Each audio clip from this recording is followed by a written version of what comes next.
This morning we're going to be looking at the table size and the column count, getting the table size and column count of tables in a database.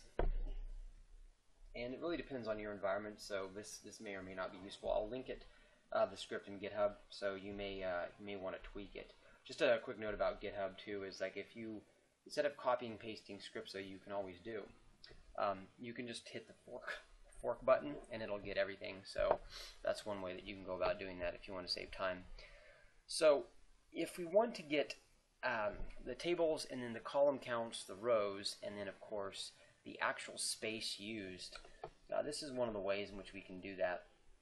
Basically I'm getting information from the tables, the indexes, the partitions, and then the allocation units. And in this case we can see the results.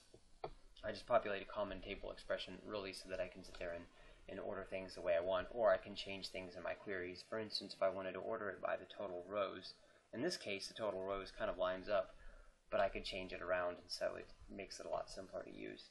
But as we can see, for instance, this table right here, as a case in point, has 5 gig.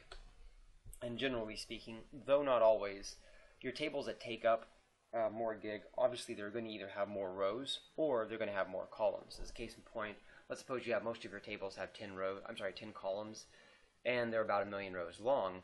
Well, you may have a table that has, well, in our case, we have a table that has like 900 columns, and it could have 100,000 rows, but those 900 columns are really going to add up. So that's the reason why I'm paying attention to the rows and the columns. It's funny because a lot of people will only look at this, but you know, you learn in time, especially in OLAP environments, that this can be just as important as this. Actually, you know, to make it a little more consistent, I guess I could say total columns. There. So these can be both important. The other thing too is if you wanted to report it in Meg, you could always remove one of these 1024s on both of these. Of course, you'd need to change the name, but that would report it in Meg as well. So I think in time, if it isn't already this way, I have not worked in an environment in the last 5 years that thought in Meg instead of gig. Everything has been in gig, so it would be kind of weird to work in an environment that thought in Meg. But just in case, that is one of the ways in which you can do that.